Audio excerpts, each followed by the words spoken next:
¿Habéis escuchado, habéis visto esos vídeos que a veces circulan por ahí por YouTube, que se ve por ahí un paisaje, unas nubes de pronto y dicen, se oyen las trompetas del Apocalipsis? ¿Lo habéis oído eso? Hay vídeos de esos así por las redes. Bueno, no sé qué tienen de cierto, ¿no? Porque a veces son vídeos así un poco extraños. Pero la Biblia sí habla de que en el Apocalipsis se tocarán trompetas. Pero no es una novedad. Tocar trompetas siempre se hizo en el antiguo Israel. Incluso en la Iglesia se hace mención de eso. Vamos a leer un texto que se encuentra en Números. Esta semana, el viernes, en el Seminario Bíblico de Fe, estábamos estudiando el libro de Números y también un poquito el libro de Deuteronomio. Y les compartí a los hermanos, porque ahí salió el tema de las trompetas. Y les compartía, digo, qué curioso, si no fuésemos del Señor y no supiésemos que tenemos el Espíritu Santo, diríamos qué casualidad. Pero en el Señor y en la Iglesia no existen las casualidades. El Espíritu Santo nos guía. Y durante la semana el Señor me había dado un texto en 1 Corintios 14 y inmediatamente lo relacioné con el Antiguo Testamento y lo que se enseñaba ahí. Y aquí en Números 10, pues también aparecía esto. Y el viernes nos encontramos con eso otra vez, las trompetas. Ese era el tema.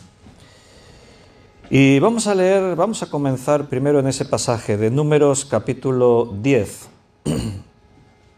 Leeremos el versículo del 1 al 10. Números 10, del 1 al 10. ¿Qué tal? ¿Cómo habéis dormido esta noche? ¿Bien? Hemos perdido una hora, ¿no? Yo creo que todavía hay algunos despistados. Ya verás cómo dentro de unos 5 minutos aparece alguien por la puerta. Y se sorprenden. ¿Ya ha empezado el culto? ¿Qué hora es? Siempre pasa que alguno no se acuerda del cambio de horario. A Paco le ha sorprendido. Antes, cuando ha salido a presidir, dice, me he llevado una gran sorpresa. Dice. Bueno, algunos se van a sorprender más ahora cuando digan, pero ¿qué hora es, no? Pero ahí estamos, y como no suenan las trompetas ya entre nosotros, el antiguo Israel sonaban las trompetas. Los que han hecho el servicio militar, los que han estado en la mili, pues también a veces te despertaban a toque de trompeta. Y aquí, como si yo hubiese tenido una trompeta, me la traigo hoy, pero no tengo trompeta. Vamos a leer este pasaje, Números 10, del 1 al 10. Dice, Jehová habló a Moisés diciendo, hazte 2 trompetas de plata, de obra de martillo las harás, las cuales te servirán para convocar la congregación y para hacer mover los campamentos. Y cuando las tocaren, toda la congregación se reunirá ante ti a la puerta del tabernáculo de reunión. Mas cuando tocaren solo una, entonces se congregarán ante ti los príncipes, los jefes de los millares de Israel. Y cuando tocareis alarma, entonces moverán los campamentos de los que están acampados al oriente, y cuando tocareis alarma la segunda vez, entonces moverán los campamentos, los que están acampados al sur, alarma tocarán para sus partidas. Pero para reunir a la congregación tocaréis, mas no con sonido de alarma. Y a los hijos de Aarón, los sacerdotes, y los hijos de Aarón, los sacerdotes, tocarán las trompetas. Y las tendréis por estatuto perpetuo por vuestras generaciones. Y cuando saliereis a la guerra, en vuestra tierra, contra el enemigo que os molestare, tocaréis alarma con las trompetas. Y seréis recordados por Jehová vuestro Dios, y seréis salvos de vuestros enemigos. Y en el día de vuestra alegría, y en vuestras solemnidades, y en los principios de vuestros meses, tocaréis las trompetas sobre vuestros holocaustos, y sobre los sacrificios de paz, y os serán por memoria delante de vuestro Dios, yo Jehová vuestro Dios. Dios le dice a su pueblo cómo tienen que hacer esto. Les ordena que construyan 2 trompetas de plata.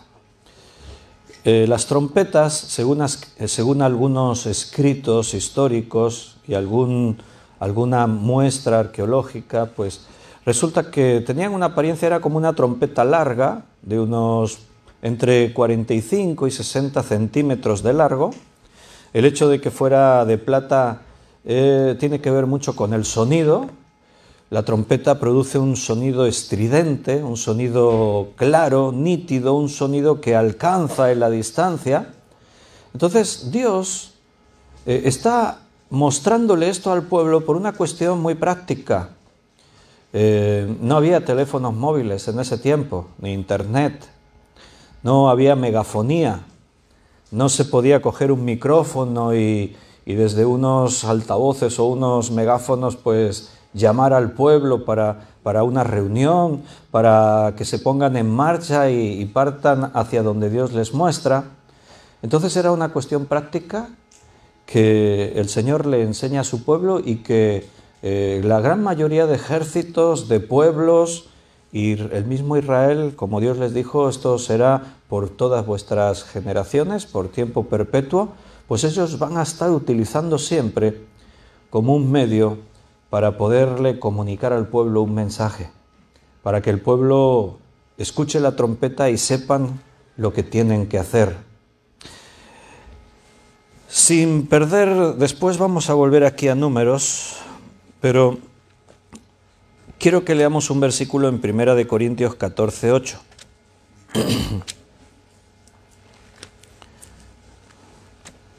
Pablo utiliza la idea de la trompeta, seguramente pues conociendo perfectamente como era Pablo, que conocía la Escritura a la perfección, pues conociendo todo lo que significaba la trompeta en el antiguo Israel y a lo largo de la historia, el apóstol Pablo hace esta ilustración en 1 Corintios 14, 8. Y si la trompeta diere sonido incierto, ¿quién se preparará para la batalla? Y si la trompeta diere sonido incierto, ¿quién se preparará para la batalla? Esto Pablo lo está diciendo en el contexto del tema de los dones espirituales, más exactamente las lenguas, en la iglesia de los Corintios. Vamos a ver en el pasaje de Números, capítulo 10 del 1 al 10, vamos a ver 7 lecciones de para qué eran estas trompetas o cómo se tenían que tocar estas trompetas. Lo primero que quiero resaltar es que la trompeta no la podía tocar cualquiera. No es que alguien decía, ay, a mí me gusta la trompeta, voy a estudiar trompeta y yo me ofrezco voluntario. No podía tocar cualquiera la trompeta. Tenían que ser los sacerdotes, los hijos de Aarón. Lo dice en el versículo 8. Y los hijos de Aarón, los sacerdotes, tocarán las trompetas y las tendréis por estatuto perpetuo por vuestras generaciones. Algunos eruditos han dicho que posiblemente en este momento Aarón solo tuviese 2 hijos, por eso 2 trompetas. Porque más adelante en otras escenas vemos que el número 2 en las trompetas ya no está. Aparecen 7 trompetas o simplemente se habla en plural entendiendo que había muchas trompetas. Y esto también nos dice algo importante, y es que solo los sacerdotes podían tocar la trompeta. ¿Por qué? ¿Es que solo tenemos 2 sacerdotes? Pues 2 trompetas. Y no podemos buscar otros voluntarios que participen. Podemos enseñarle a alguien que toque la trompeta y... No, los sacerdotes. ¿Por qué? ¿Solo los sacerdotes podían tocar la trompeta? Dios le da a ellos la autoridad de hacer eso. Era una tarea muy importante, porque lo que la trompeta sonase es lo que el pueblo iba a hacer. Y por lo tanto, no podía ser o no podía estar bajo el criterio particular de una persona. Yo creo que llevamos ya mucho tiempo en este lugar. ¿Sabes qué? Vamos a tocar la trompeta para que el pueblo se levante y nos pongamos en marcha para irnos a otro sitio. No se podía hacer bajo ese criterio, a mí me parece. yo creo. No. Era Dios quien dirigía a Israel. Era Dios quien les decía cuándo se reunían, quiénes se reunían, cuándo levantaban el campamento y cuándo marchaban, en el campo de batalla qué es lo que tenían que hacer. Dios decía todo lo que ellos tenían que hacer y cómo tenían que hacerlo. Y el sacerdote, los sacerdotes, eran los que tenían la autoridad de guiar al pueblo, porque ellos a la vez eran guiados por Dios. Este es el principio de autoridad espiritual que está en la Escritura. El Señor delega autoridad porque Él es la máxima autoridad. Y para que alguien ejerza autoridad en la Iglesia son necesarios unos requisitos. En el Nuevo Testamento encontramos requisitos para ancianos. Entiéndase que anciano, obispo o pastor se pueden estar refiriendo a la misma o mismas personas. Entonces, por ejemplo, no puede ser un neófito, o sea, alguien que lleve poco tiempo o aunque lleve mucho tiempo y sea ignorante de las Escrituras. Un neófito es uno nuevo o que no tiene el conocimiento necesario. Y a partir de ahí también dice pues, que tiene que tener un buen testimonio, que tiene que ser apto para enseñar, y ahí hay una serie de requisitos. Cuando Dios delega autoridad, no la delega sobre cualquiera o siguiendo parámetros según el mundo. Esta persona es influyente, tiene un magnetismo, un carisma, un don de gentes, tiene unas habilidades humanas, unos dones especiales.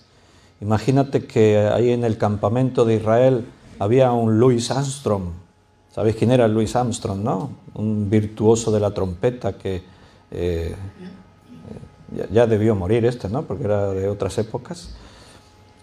Imagínate que entre el pueblo de Israel había uno que dice, este tiene un don para la música impresionante, toca la trompeta, pero no nos vale. ¿Por qué? Porque lo que no queremos es que cuando suene la trompeta el pueblo se ponga a bailar. No es la instrucción que Dios dio. No era el propósito de Dios. Oh, pero es que la toca tan bonita, ¿sabes qué? Vamos a poner a este para que toque la trompeta. No, Dios dice, ¿quién toca la trompeta? Seguramente más de uno deseaba decir, ay, es que a mí me gustaría tocarla, tan brillante, de plata, mira qué sonido tiene. La trompeta solo la podía tocar aquel que era sensible a obedecer lo que Dios decía, no lo que a mí me pareciese. ¿Por qué los hijos de Aarón? ¿Por qué los levitas? Bueno, yo creo que la gran mayoría conoce la historia. Cuando ellos salen de Egipto, la intención de Dios es llevarlos a Canaán. Ellos van a terminar dando vueltas por el desierto, van a estar un tiempo en el Sinaí.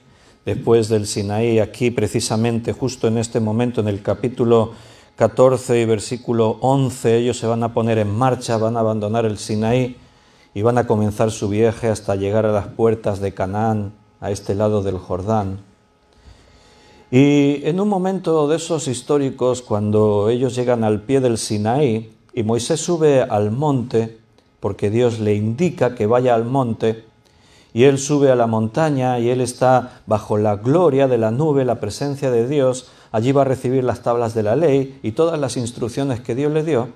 Pues mientras él está ahí, el pueblo de Dios, imagínate el pueblo de Dios, imagínate que se construye en un becerro de oro, se construye en uno de aquellos dioses que ellos conocieron en tantos años de estar en Egipto, 400 años de Egipto, se había metido muy dentro de ellos. Y ellos se construyen un becerro de oro porque le dicen a Aarón, Moisés hace muchos días que se fue, seguramente hasta allá habrá muerto, 40 días que no le vemos. Se fue ahí a la montaña, ahí había rayos, truenos en la montaña, la nube cubría, y el pueblo dedujo, pensaron, mira, lo más seguro es que Moisés haya muerto. Y esta noticia pues se corrió por todo el campamento, y como Moisés ya no está, pues le dicen a Aarón, Vamos a construirnos una imagen de nuestro Dios. Dicen ellos, de Jehová que nos sacó de Egipto. Jehová tenía forma de becerro. Jehová tenía apariencia de un animal. Eso era una herejía, realmente eso era una inducción de Satanás para su pueblo, para el pueblo de Dios. Pero ahí cogen y Aarón pues se resiste un poco, pero termina cediendo y construyen una imagen de su Dios y se ponen a adorarle y se postran ante él y dicen, este es el Dios que nos sacó de Egipto. Y ahí que Moisés baja del monte, parece que Josué le estaba esperando al pie del monte, se encuentra con él, los dos se van hacia el campamento y antes de llegar oyen todo el jolgorio, la fiesta. Habían montado allí una fiesta impresionante en el campamento para celebrar al becerro de oro. Y entre ellos hablan y, oye, ¿qué? Se oye gritos de guerra, algo está pasando. No, espera, escucha mejor, esos no son gritos de guerra, de terror, esos son gritos y eso es fiesta, están celebrando, están festejando. ¿Qué ha ocurrido? Vamos. Y llegan, ¿y qué se encuentran? Al pueblo danzando, bailando, alabando a un becerro de oro. Vaya, eso sí que fue una sorpresa. Eso sí que no se lo esperaba nadie. Y le pregunta a Aarón, pero Aarón, ¿qué has hecho? No, el pueblo me juntó el oro y salió el becerro, así como por arte de magia, apareció ahí el becerro. Tuvieron que fundir el oro, tuvieron que darle forma, se tomaron un trabajo y se pusieron a adorarle. Fue un acontecimiento trágico. Moisés mandó matar a un montón de gente allí, realmente fue algo trágico. Y entonces en ese momento difícil, realmente difícil, y para Moisés complicadísimo, porque ¿cómo manejas esa situación? Moisés se pone delante del pueblo y les dice, dice muchas cosas, pero llega un momento clave y dice, el que esté de mi parte y por Jehová, el que esté de parte de Jehová, que se pase aquí conmigo. Y dice allí en la Escritura que solo los levitas, solo los de la tribu de Leví, son los que dan el paso y se ponen de parte de Jehová, de parte de Moisés.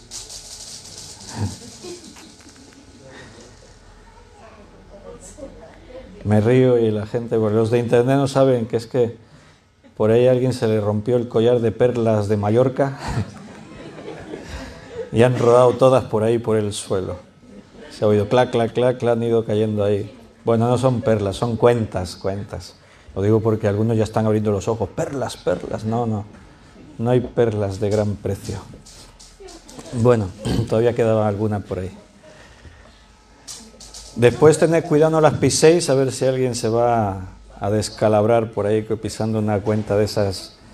Ya las iréis cogiendo. Atended otra vez al sonido de trompeta. Los levitas, los únicos que dicen nosotros estamos de parte de Dios. Y Dios los señala en medio del pueblo, porque lo que Dios espera siempre es tu respuesta a su llamado. O sea, no fue Dios que señaló y dijo, a ver, esta tribu que me va a servir.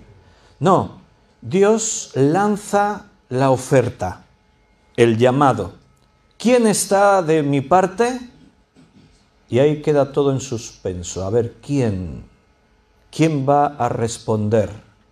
¿Quién va a decir, cuenta conmigo?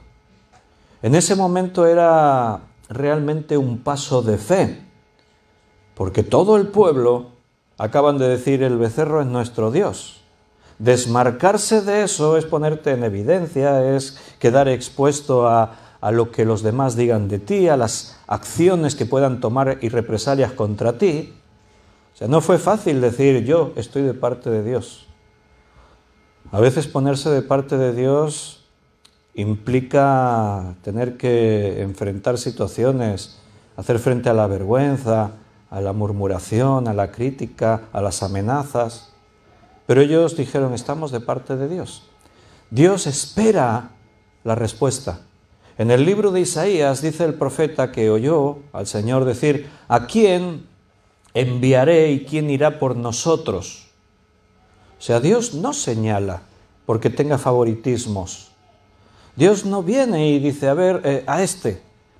No, Dios tiene en cuenta la actitud de tu corazón y entonces Él te llama. El que llama es Dios. El que lo hace todo es Dios. Pero el llamado está ahí. ¿Quién está dispuesto? Si alguno quiere venir en pos de mí, si alguno quiere beber del agua de la vida, si alguno quiere. Isaías dijo, heme aquí, Señor, envíame a mí. Y Dios envió a Isaías. ¿Por qué no hubo más Isaías? Porque no hubo ninguno más que dijese, aquí estoy yo, envíame a mí. Si oyereis hoy su voz, no endurezcáis vuestros corazones. Si escuchas que el Señor está lanzando el llamado, ese llamado es para ti. Es para todo aquel que oye su voz y dice, Señor, cuenta conmigo. Por eso son los levitas los que están con el encargo de que toquen las trompetas y nadie más. Porque ellos dijeron, cuenta con nosotros, estamos dispuestos a pagar el precio. Y Dios ahora trata con ellos. Primero Dios le decía al levita, tocad la trompeta, que el pueblo se reúna. Y entonces el levita tocaba la trompeta. No era por su iniciativa. No es que el levita decía, oye, ¿qué te parece? ¿Qué hacemos hoy? Estamos aburridos, hacemos que el pueblo, vamos a convocar una reunión, vamos a hacer un... No, Dios tenía que tomar la iniciativa. Segunda lección. Y tiene que ver ahora con las instrucciones. ¿Para qué las trompetas? Primero vemos que tocar 2 trompetas a la vez provocaba que el pueblo se reuniese. Lo dice en el versículo 3. Y cuando las tocares, toda la congregación se reunirá ante ti a la puerta del tabernáculo de reunión.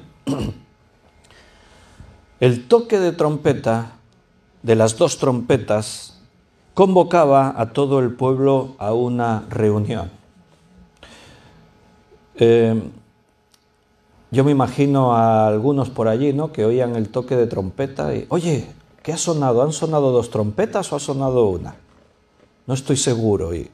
Pero la gente tenía que poner oído, ser sensible a lo que se estaba escuchando.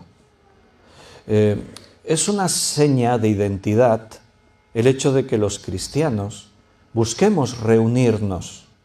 El reunirse no es una cosa del Nuevo Testamento. En el Antiguo Testamento se reunían. El tabernáculo, su nombre es tabernáculo de reunión. Porque en ese espacio el pueblo se congregaban alrededor del tabernáculo. Ellos montaban las tiendas alrededor del tabernáculo de tal manera que cuando se convocaba sonaban las trompetas y el pueblo se reunía alrededor del tabernáculo. Ese era el lugar de reunión, el tabernáculo de reunión. Y esto era algo que el Señor les mostraba que debían hacer. Se reunían para ofrecer los sacrificios, se reunían para alabar a Dios, se reunían para escuchar lo que Dios tenía que decirles, para escuchar su palabra. Básicamente eso era el motivo de la reunión. No se reunían para cosas particulares de que nos interesaría, me gustaría, haría. No, el Señor les dijo cómo tenían que hacerlo, les dio las instrucciones precisas. Cuando sonaba una trompeta, versículo 4, mas cuando tocaren solo una, entonces se congregarán ante ti los príncipes, los jefes de los millares de Israel. Bien, nota que había un toque de trompeta para que se reuniese no todo el pueblo, sino solamente los líderes. Habla de príncipes y habla de jefes de los millares. El pueblo estaba organizado bajo un principio de autoridad que está extendido por toda la Biblia, y no solo en la Biblia, sino que se ha demostrado que estos principios bíblicos se han aplicado en el mundo en todos los sentidos. En esta cadena de mando o de autoridad estaba Moisés. Después de Moisés, podríamos mencionar a 2 personas, a Aarón y María, que fueron como la mano derecha de Moisés en todo lo que ellos hicieron. Desde que Moisés va a Egipto a hablar con Faraón, ahí ya estaba Aarón, y de alguna forma también vemos en un segundo plano a María. O sea, eran sus hermanos, pero además Dios los escogió como líderes en Israel. Aquí un poquito más adelante, en el capítulo 12, se crea una situación complicada, cuando el propio Aarón y María murmuran contra Moisés, capítulo 12, María y Aarón hablaron contra Moisés a causa de la mujer cusita que había tomado, porque él había tomado mujer cusita, y dijeron: solamente por Moisés ha hablado Jehová, ¿no ha hablado también por nosotros? Y lo oyó Jehová. O sea, ellos reconocían que Dios los utilizaba con autoridad. Dios les había dado autoridad. No solo habla Dios por Moisés, también habla por nosotros. Pero ahí tuvieron un problema. Cuando perdemos de vista el principio que Dios ha establecido de autoridad. El orden es este: Moisés, Aarón y María. Podríamos poner a Josué por algún lado porque se convierte en un colaborador de Moisés, pero Josué no ejercía autoridad, se estaba preparando para ejercerla. Era el siervo. Y algo admirable en Josué: estuvo 40 años a la sombra de Moisés y jamás levantó la mano para decir: pero Dios me escogió para que lidere yo también. No, hasta que Dios no le dijo que llegase su tiempo, Josué ahí estuvo, sirviendo a Moisés en todo. Por eso termina el Pentateuco hablando de Josué como Josué, siervo de Moisés. ¿Y sabes cómo comienza el libro de Josué? Comienza diciendo: Josué, siervo de Jehová. El que en lo poco es fiel, también en lo mucho podrás ser fiel. Si Dios te da un encargo así pequeñito y tú eres capaz de ser fiel en eso, Dios, cuando Él crea y como Él crea, te pondrá sobre una responsabilidad mayor. Pero si no eres capaz de ser fiel en lo poco, Dios no puede contar contigo para lo mucho. Moisés, Aarón y María en un momento dado se les suben los aires y dicen: bueno, pero Moisés, y empiezan a murmurar contra él. Encima no se casó con una hebrea, se casó con una cusita. Y ahí anda, se piensa que es el sheriff aquí, se cree que es el amo él, pero Dios también habla por nosotros. Y Dios trató con Aarón y María. Las consecuencias fueron graves y podían haber sido peor si no se arrepienten, y Moisés intercede por ellos. Pero esa es otra historia. Cuando se convoca a príncipes y jefes de millares, Dios tiene que tratar con el liderazgo, porque los líderes son los que tienen que conducir al pueblo. Y ahí todos respetan esa cadena: Moisés, Aarón y María, príncipes y jefes de millares. Una estructura bien establecida para que el pueblo funcione. Los jefes de millares daban cuentas a los príncipes. Los príncipes daban cuentas, a veces no directamente a Moisés, sino a Aarón y María. Porque un hombre no puede llegar a todos los sitios. Moisés era humano, no podía atender todo. Entonces simplemente esto es una estructura que tú puedes observar, que aparece en empresas, en corporaciones, en gobiernos, en ayuntamientos, en todo tipo de organización donde las personas se reúnen y tienen que tomar decisiones, acciones y dirigir y gobernar y actuar. Tiene que existir ese principio de autoridad. En el ejército, en todas partes. La última palabra la tiene que tomar un hombre, considerando todo lo demás. Pero en este caso no estamos hablando de democracia, no estamos hablando de una corporación humana, estamos hablando de Dios y su obra. Y cuando Dios trata con los hombres, Él está por encima de todos.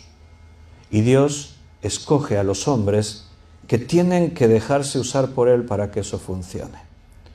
Entonces siempre está el último que toma la última palabra. En este caso es Moisés, pero no es Moisés, es Dios. Estábamos viendo una serie de estas de televisión, un capítulo de una serie de estas de televisión. Es ficción, es una serie de estas inventadas.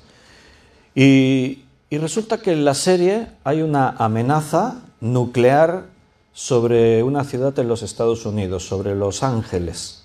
Hay un grupo terrorista que prepararon una bomba atómica y la quieren detonar en la ciudad de Los Ángeles.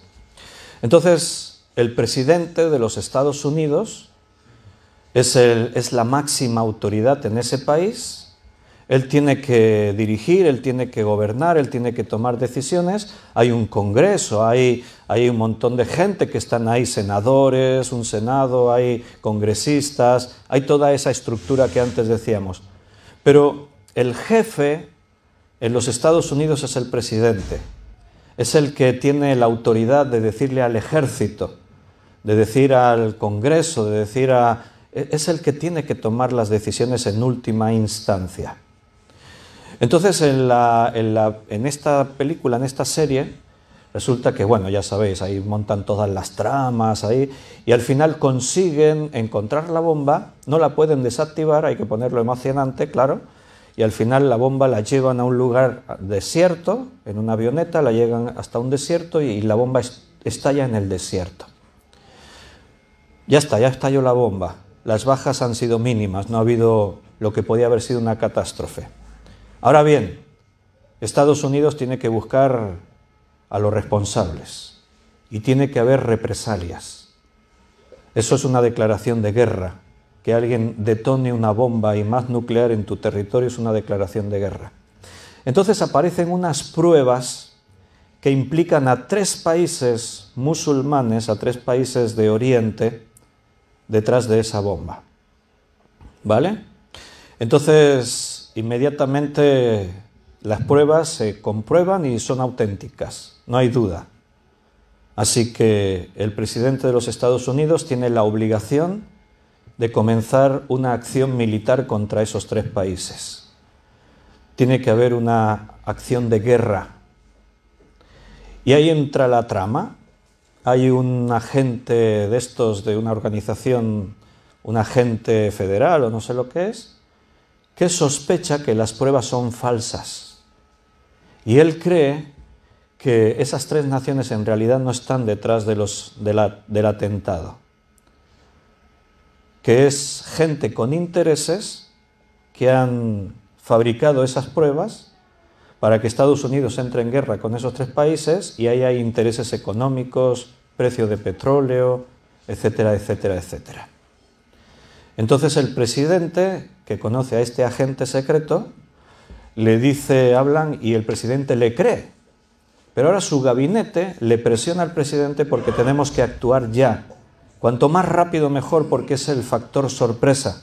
No damos tiempo a que nuestros enemigos se preparen para defenderse. Tenemos que caer sobre ellos y en una acción contundente porque el mundo tiene que saber que no se pueden meter así con Estados Unidos. Y ahora el presidente se queda solo. Es el único que opina que tenemos que esperar. No podemos lanzar un ataque que nos lleve a una guerra sin saber las consecuencias que eso tendrá. Todo el gabinete se pone en su contra, los íntimos del presidente se ponen en su contra, tenemos que actuar y al final hay una enmienda en la Constitución de los Estados Unidos que dice que si todo el gabinete y los mandos y eso consideran que el presidente no está capacitado para ejercer el mando, lo relegan de su mando y el vicepresidente ocupa su lugar y se convierte en el presidente. Normalmente eso nunca ha ocurrido, pero en este caso, como es una película, pues lo plantean todo así. Tú ves en la serie el gran dilema con el que el presidente se enfrenta. ¿Qué decisión tomar? ¿Cuál es la correcta? Si tomo esta decisión, habrá consecuencias. Si no la tomo, hay consecuencias. Pero si la tomo y estamos equivocados, pero es que las pruebas parece que apuntan a que es así, un dilema tremendo. Bueno, no voy a decir cómo acaba, pues, si no es spoiler, ¿no? ¿Dicen eso? Lo que os quiero mostrar es que cuando hablamos de personas humanas, nos podemos encontrar con esos dilemas. ¿Y en la iglesia? ¿Y qué hacemos? ¿Y qué decisión tomamos? ¿Y qué? De ahí que muchas veces las asambleas de iglesias, las reuniones, acaban con discusiones, los hermanos peleados. Es que yo creo que se tenía que hacer así, no, a mí no me gusta para nada, yo creo que se tiene que hacer de otra forma. ¿Sabes por qué pasa eso? Porque no se está obedeciendo el principio de autoridad que está en la Escritura. Si en este caso el presidente de los Estados Unidos hubiese sido un hombre de Dios, a quien Dios hubiese puesto al frente y con quien Dios tuviese ese trato especial en el Espíritu Santo, no habría tenido ese problema, porque el Espíritu Santo le habría dicho, tienes que tomar esta decisión. Eso es lo que Dios hacía con Moisés. Cuando Aarón y María critican a Moisés, murmuran contra él y Dios interviene, Dios le dice a Aarón y a María, mira, yo soy el que habla con Moisés. Yo soy el que le dice a Moisés, yo le puse y yo soy el que le digo lo que tiene que hacer. La murmuración no es contra Moisés, es contra mí. En la iglesia, eso tiene que seguir ocurriendo. En la iglesia no somos nosotros los que tenemos que tomar las decisiones. Es Dios quien las tiene que tomar. ¿Y sabes cómo nos orienta Dios para que tomamos las decisiones? Con esto. Porque esta es su palabra. Aquí está escrito todo lo que tenemos que hacer. Por eso quien dirige una iglesia, o quienes dirigen una iglesia, tienen que tener como fundamento esta palabra. No valen los criterios particulares. Es que yo creo. Eso no nos sirve. Porque yo tengo mis yo creos y tú tienes tus yo creos. Y será muy difícil que nos pongamos de acuerdo. Hay iglesias que se pelean por cómo pintar las paredes, por qué color tienen que tener las sillas, si la alabanza tiene que durar 30 minutos o 35, si las sillas tienen que estar en redondo, tienen que estar a lo largo, que si se pelean por cosas así, ¿dónde está la dirección de Dios ahí? ¿Tú crees que Dios tiene tiempo para que lo perdamos mientras el mundo entero perece en sus pecados? La palabra de Dios es lámpara en nuestro camino. La palabra de Dios es quien nos dice cómo tenemos que hacer las cosas. La palabra de Dios. Por eso, hermanos, perdonadme, como pastor, si ante cualquier problema o cosa que haya que resolver, yo siempre diga, es que la Biblia dice, es que, a ver, ¿qué dice la palabra de Dios? Yo sé que a algunos esto igual no les gusta, es que siempre con la Biblia. Bueno, pues entonces, ¿qué hacemos? ¿Quién tiene razón? Si guardamos la Biblia, entonces nos tendremos que pelear y ganará el más fuerte. Aquel quien encuentre más respaldo en la multitud.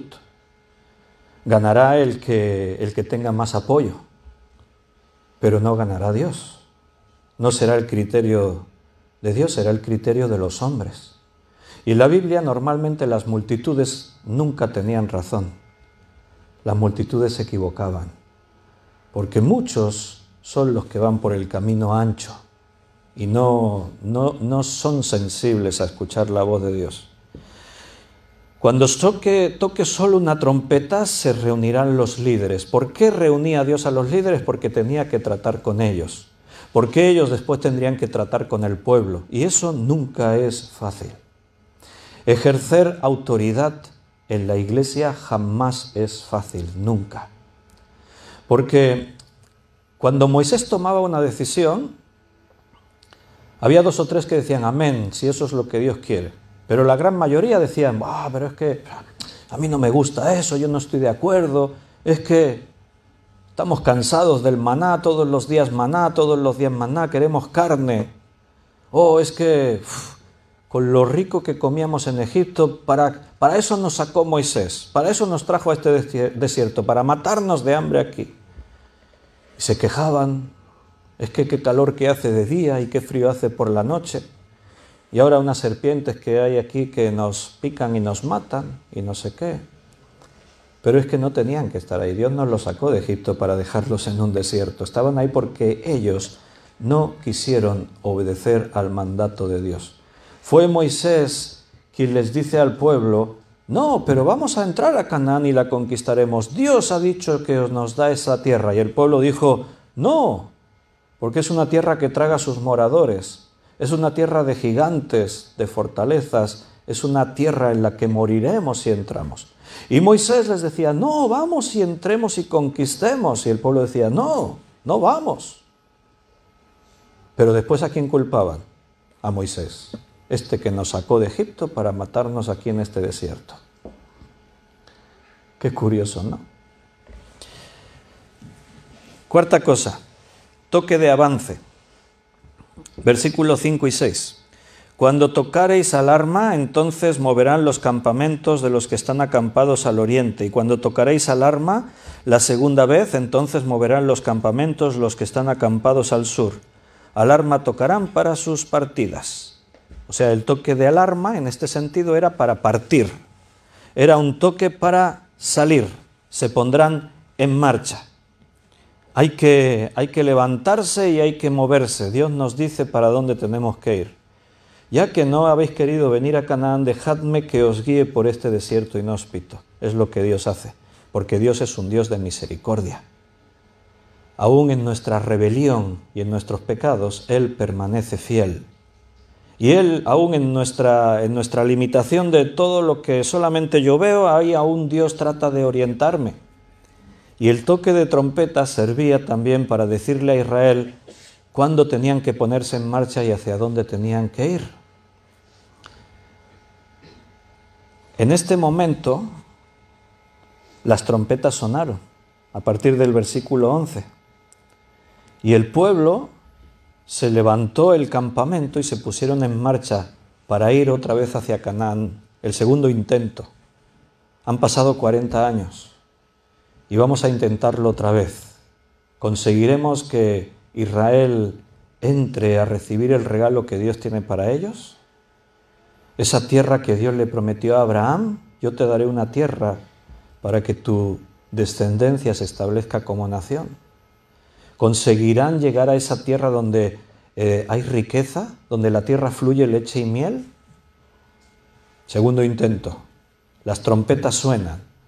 El campamento oye el sonido de la trompeta y todos saben qué quiere decir.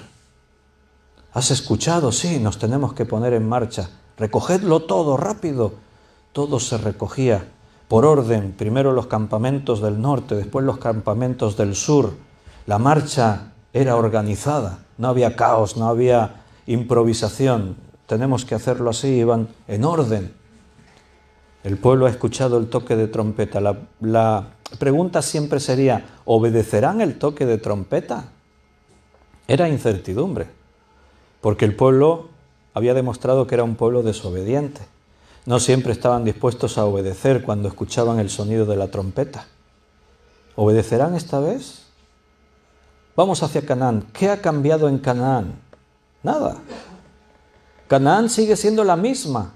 Sigue habiendo gigantes, sigue habiendo fortalezas como Jericó. Sigue habiendo reyes y ejércitos poderosos y hostiles, feroces y agresivos. ¿Qué ha cambiado? En Canaán, nada. En el pueblo sí han cambiado cosas. Porque ahora hay un pueblo sensible a dejarse guiar.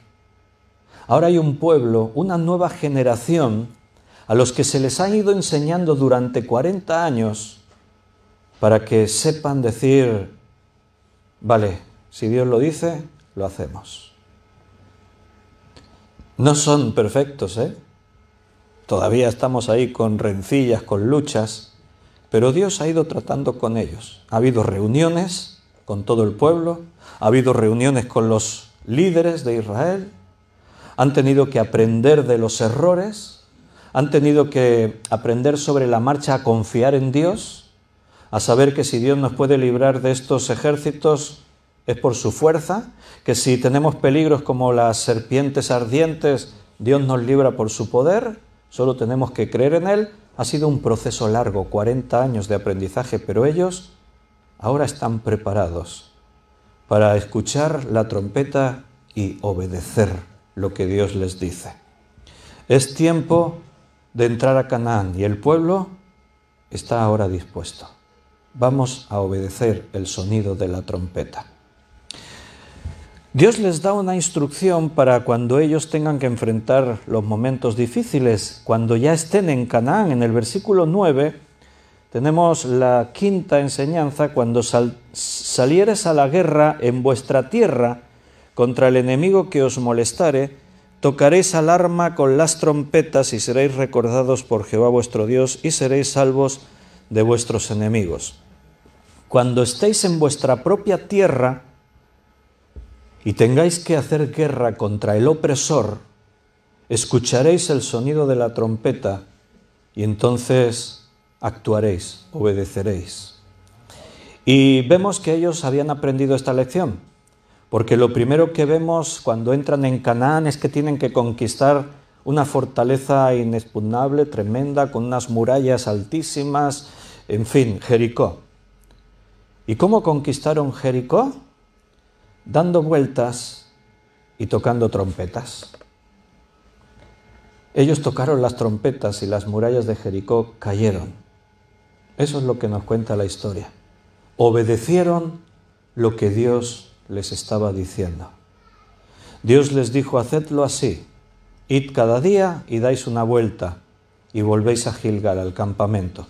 Y esto lo haréis por 1 día, por 2 días, por 3 días, así hasta 6 días.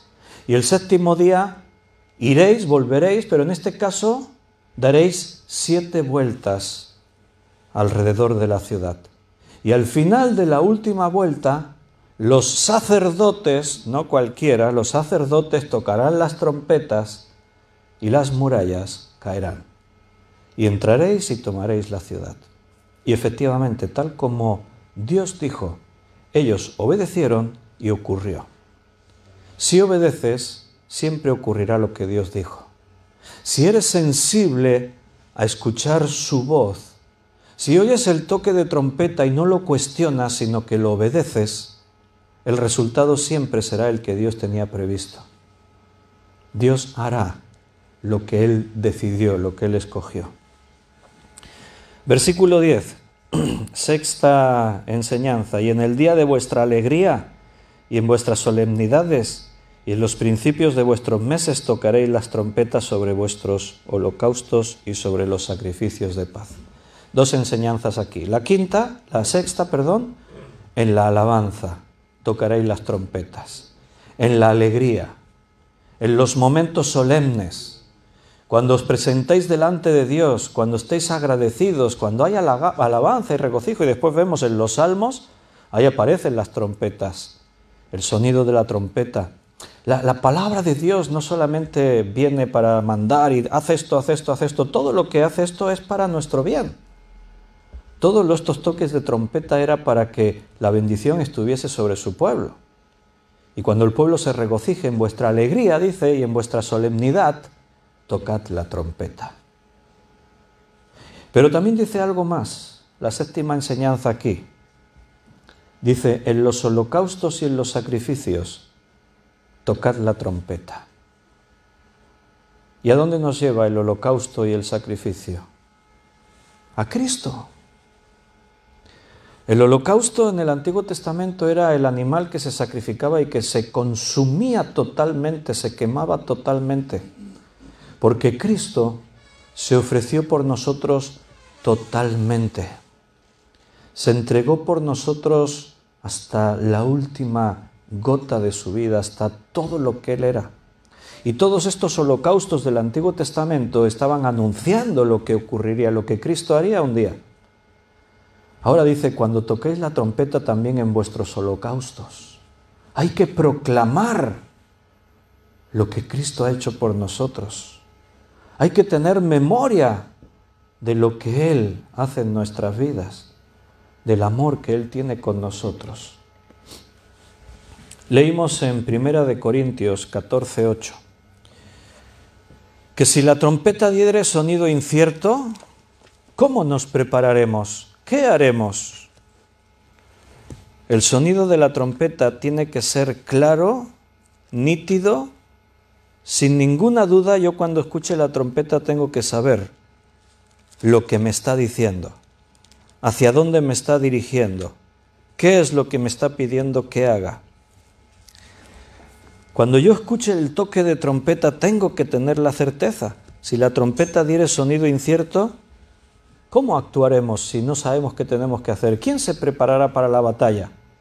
Por eso, hermanos, la predicación de la palabra de Dios en la iglesia tiene que ser tal cual el Señor quiere que sea. Yo puedo tener mi propio punto de vista.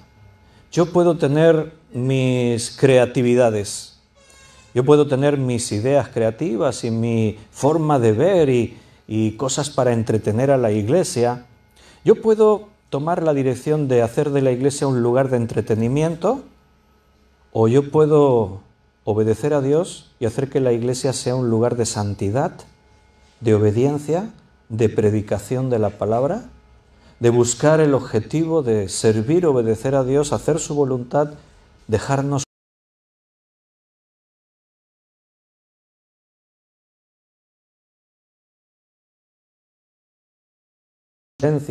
donde el mundo se mete y disfrutamos las cosas tan hermosas y atractivas y divertidas que el mundo nos da.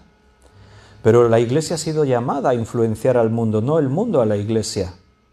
Nosotros somos la luz del mundo. El mundo no es nuestra luz. Tú eres la luz del mundo. Tú eres el que tiene que producir cambios. Allí donde estés, las personas que te rodean en este mundo tienen que verse influenciadas por ti. No tú tomar las decisiones en consecuencia a lo que te rodea en este mundo. La iglesia es única. Y en la iglesia el sonido de la trompeta tiene que ser, como dice ahí, cierto. Tiene que ser claro. Que todos escuchen y sepan lo que Dios espera de ellos. Y si alguno no está dispuesto a obedecer, pues Dios no va a forzar a nadie a que le sirva.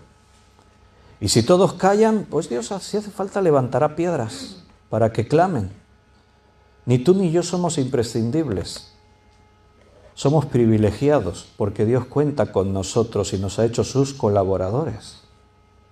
Pero yo no le debo nada a Dios.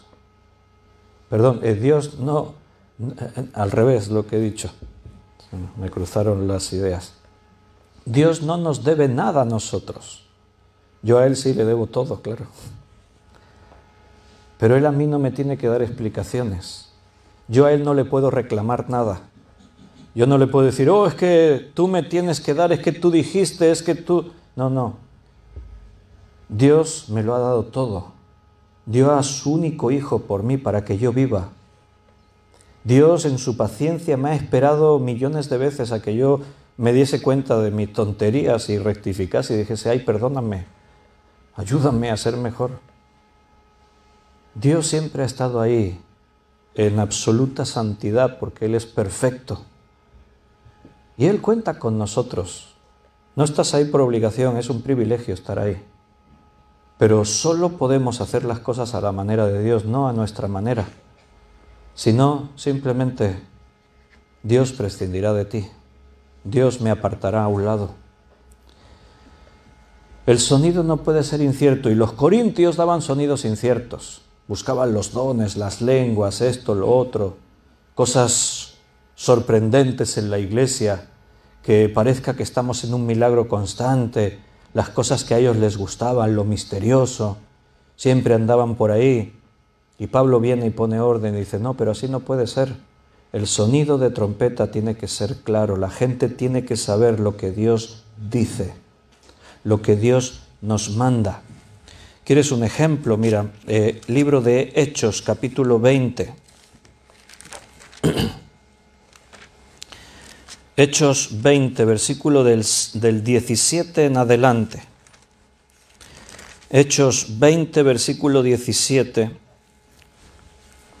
Enviando pues desde Mileto a Éfeso hizo llamar a los ancianos de la iglesia. Pablo se va a despedir en Mileto de la iglesia y convoca a los líderes, a los ancianos. Cuando vinieron a él les dijo: vosotros sabéis cómo me he comportado entre vosotros todo el tiempo desde el primer día que entré en Asia, sirviendo al Señor con toda humildad y con muchas lágrimas y pruebas que me han venido por las acechanzas de los judíos. Nunca fue fácil ser líder en la iglesia, ser el que tiene el encargo de tocar la trompeta. Nunca ha sido una tarea fácil. Pablo dice: con muchas lágrimas, enfrentando tribulaciones, estando ahí teniendo que tomar decisiones duras, pero a la vez intentando ser humilde, complicado. Versículo 20: y como nada que fuese útil he rehuido de anunciaros y enseñaros públicamente y por las casas. O sea, nunca he rehuido el enseñaros algo que Dios me haya dicho que os diga. Señor, pero es que esta palabra es un poco dura. Señor, es que otra vez con lo mismo. Llevo toda la semana, cada día ahí machacando con lo mismo, Señor. Pablo decía: nunca he rehuido anunciaros todo lo que tenía que deciros, públicamente y por las casas, testificando a judíos y a gentiles acerca del arrepentimiento para con Dios y de la fe en nuestro Señor Jesucristo. Ahí están los temas claves: arrepentimiento, Cristo, fe. Ahora he aquí, ligado yo en espíritu, voy a Jerusalén sin saber lo que allá me ha de acontecer, salvo que el Espíritu Santo por todas las ciudades me da testimonio diciendo que me esperan prisiones y tribulaciones. Vaya, ¿cómo enfrentas tú tu ministerio? ¿Cómo dejas lo que estás haciendo porque Dios te llama a otro sitio, pero el mismo Señor te está diciendo: Pablo, lo que te esperan es éxito, es excelencia? No dice eso. Eso es lo que a los hombres nos gustaría saber que nos espera. Triunfar, que todos te reconozcan, que todos te sonrían y te den palmadas en la espalda. Qué bueno que eres, qué bien que lo haces todo. ¿Cómo me gusta esto que has programado? Me encantó. Eso es lo que a todos nos gustaría. Que realmente nuestra carne esté tranquila, sin preocuparse de nada y disfrutando el fruto de nuestra obra, de nuestras acciones, actividades. Pero el Espíritu Santo le dice a Pablo: te esperan, ¿cómo lo dice? Prisiones, tribulaciones. ¿Y qué dice Pablo? ¡Ay, Señor! Hermanos, voy a convocar reunión de oración, cadenas de oración, orad por mí, porque mira lo que me ha dicho el Señor: prisiones y tribulaciones. Orad para que esto no me acontezca. ¿Qué hace eso Pablo? No, mira lo que dice, versículo 24. Pero de ninguna cosa hago caso, ni estimo preciosa mi vida para mí mismo, con tal que acabe mi carrera con gozo y el ministerio que recibí del Señor para dar testimonio del Evangelio de la gracia de Dios. ¿Sabes que durante largos años mi oración a Dios siempre fue: Señor, levanta hombres, mujeres que sientan esto. Señor, pon aquí que estemos juntos en la iglesia con personas que tengan este sentir. Cuando tú te encuentras con un hombre, con una mujer que dice: mira, yo no estimo preciosa mi vida, yo no vivo para mí mismo, yo lo único que quiero es acabar la carrera con gozo. O sea, llegar al último día de mi vida y decir: Señor, he hecho lo que tú me pediste.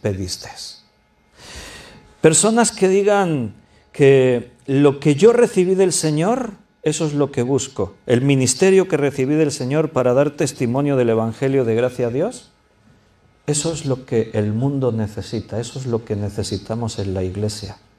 Personas que dejen de mirar sus intereses, de mirarse a sí mismos, de que me han herido aquí, que me ofendieron allá, que yo te quiero desarrollar mi proyecto, que yo quiero hacer esto. El yo tiene que morir. No puedo ser yo. Es que yo creo, es que yo pienso, es que yo... Saca la recortadame que vamos a matar a los yos por ahí. Estoy hablando metafóricamente, que nadie se asuste, no os vayáis. El yo muere. Tiene que vivir Cristo en tu vida.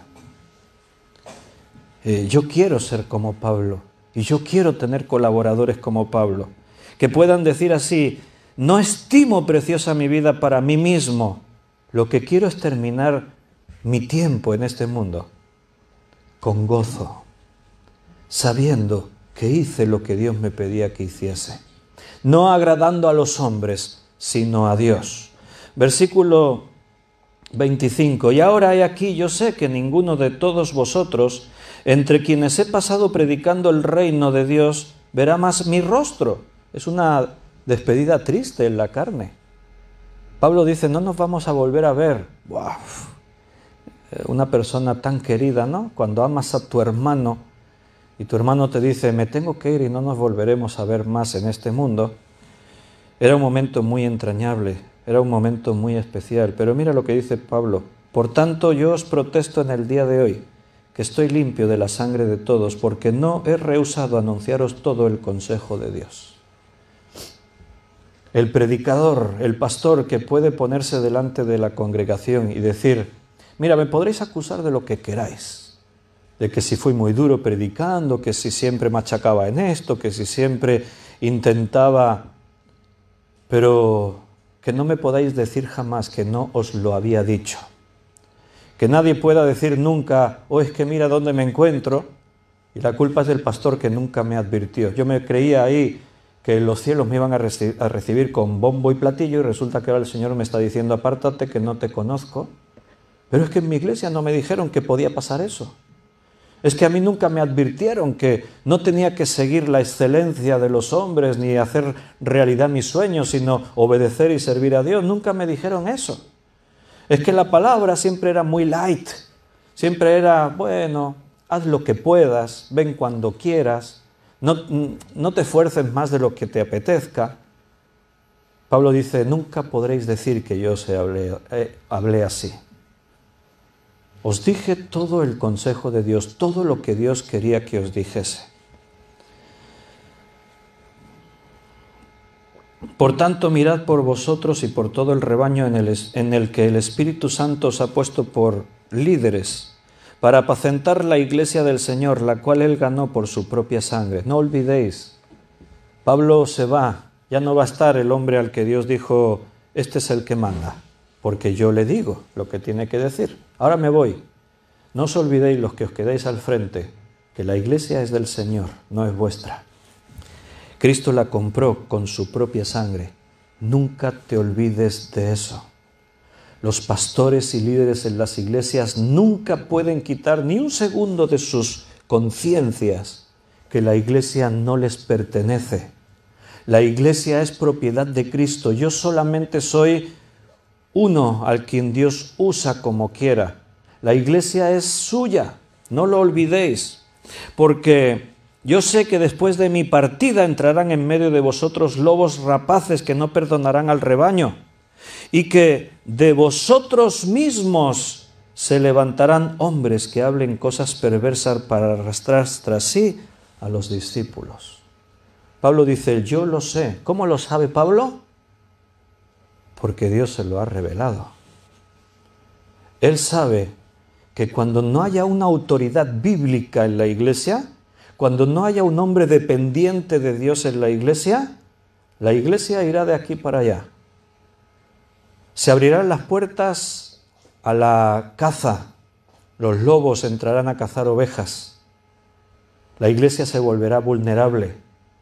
Pero algo que duele es lo que Pablo dice: y aún de entre vosotros mismos, los líderes de la iglesia, aún entre vosotros mismos se levantarán hombres que hablarán cosas perversas. Y las cosas perversas, no te pienses, no son insultos, no son herejías escandalosas, no, porque dice que lo que harán es arrastrar tras de sí a los discípulos. Todo lo contrario, palabras lisonjeras, simpatía, sonrisas, ven. ¿Te acuerdas lo que hacía el hijo de David cuando conspiraba con su padre? Se ponía a las puertas de la ciudad, cuando la gente entraba y salía, estaba haciendo su campaña política con sus panfletos. Entraba y salía la gente y él hablaba con todos. ¡Ah! ¿Cuánto tiempo que no te veo, querido? Ven, y lo abrazaba. ¿Cómo te he echado de menos? ¡Oh! ¡Qué alegría ver tu rostro! Ese rostro tan simpático. ¡Mira aquel! Oye, tenemos que quedar para tomarnos algo. Ah, no os olvidéis que yo creo que sería mejor rey que mi padre. Porque mi padre, mira lo que ha hecho, mira cómo hace, mira cómo os oprime y los impuestos y siempre mandando y que si Dios me ha dicho y no sé qué. Yo lo haría mucho mejor que él. Yo no os oprimiría de esa manera. Yo os tendría en cuenta a todos. Me gustaría escuchar vuestras ideas. Eso es lo que Jeroboam hizo de día y de noche durante un montón de tiempo. Y un día David abre los ojos y se encuentra que todo el pueblo está en su contra. Vaya. De vosotros mismos se levantarán hombres que hablen cosas perversas. Por tanto, velad, acordándoos que por 3 años, de noche y de día, no he cesado de amonestar con lágrimas a cada uno. De noche y de día, durante 3 años, él amonestó a la iglesia. Tenemos que hacer lo que Dios dice. Mira lo que dice su palabra. Mira qué pesado este apóstol Pablo. Este sí que era un tipo bien pesado. Pero hermanos, o tomamos el camino de la vida o tomamos el camino de la muerte. Escogeos hoy a quien sirváis. Moisés dijo, escoged entre la bendición y la maldición, entre la vida o la muerte. Escoged. Quiero terminar recordándote que habrá un día en el que la trompeta volverá a sonar. Y ese día será para llamarnos a la casa del Padre. La palabra de Dios habla del día del arrebatamiento, el día en el que Dios, el Señor, en el que Jesús nos llame a su presencia, a que nos reunamos con Él, y ese día volveremos a escuchar la trompeta, volveremos a escuchar su voz. Dice en Mateo capítulo 24, versículo 31, y enviará sus ángeles con gran voz de trompeta, y juntarán a los escogidos de los 4 vientos, desde un extremo del cielo hasta el otro. Y dice en Primera de Corintios, capítulo 15, versículo 52. En un momento, en un abrir y cerrar de ojos, al final trompeta, porque se tocará la trompeta, y los muertos serán resucitados incorruptibles, y nosotros, los que estemos vivos, seremos transformados. Ahora la trompeta se está oyendo, es una voz de trompeta que nos llama a la reunión, que nos llama a ponernos en marcha, a que tratemos las cosas de Dios. Es un toque de trompeta que nos dice, y tiene que decirlo con claridad, no con incertidumbre, porque si no, no sabremos qué hacer. La voz de Dios se tiene que oír con claridad en medio de nosotros. Y a partir de ahí cada uno decidirá qué hace, si obedece o toma su propio camino. Y un día oiremos otra vez la voz de Dios, pero esa vez llamándonos a su presencia, a estar con Él para siempre. Voy a hacer una oración y nos despediremos con una alabanza.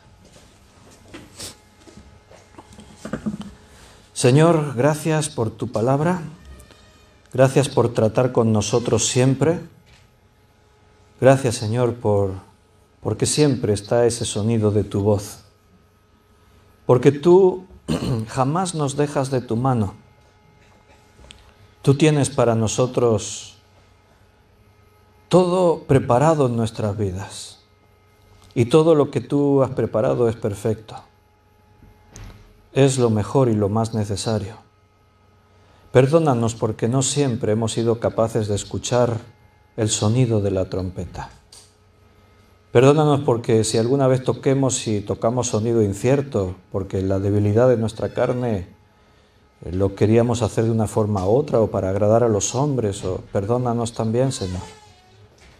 Pero toma tú el control en nuestras vidas, somos tu iglesia, somos tu cuerpo, te pertenecemos a ti, Señor. Esta es tu iglesia, Cristo la compró con su sangre. Por eso, Señor, queremos siempre estar en el centro de tu voluntad. La mies es mucha y los obreros pocos. Levanta, Señor, levanta hombres y mujeres como Pablo, dispuestos a no estar pendientes de su vida, de sus sueños, de su bienestar, de hombres y mujeres dispuestos a correr la carrera con gozo, no con quejas, no con murmuración, no con siempre impedimentos, excusas. Levanta un pueblo en este lugar, dispuesto a correr con gozo, a terminar la carrera, sabiendo que hayamos hecho todo lo que tú nos pedías hacer. Y si caemos, nos levantaremos, porque tú estás con nosotros, claro. Bendice a mis hermanos, todos los que han escuchado este estudio, esta predicación, los que están aquí, los que están en internet, los que están aquí o en otros países, todos nos sentimos cuerpo de Cristo, iglesia. Tú estás hablando con nosotros. Ayúdanos a digerir este alimento y que realmente dé mucho fruto en nuestra vida. Señor, seguimos adelante y como dijese el pueblo, si tú no vienes, no vamos. Pero si vienes con nosotros, iremos donde tú quieras. Señor, estamos en tus manos. Tú mandas. Nosotros, tus siervos, obedecemos. Gracias, Padre. Te pedimos todo en el nombre de nuestro Señor Jesucristo. Amén.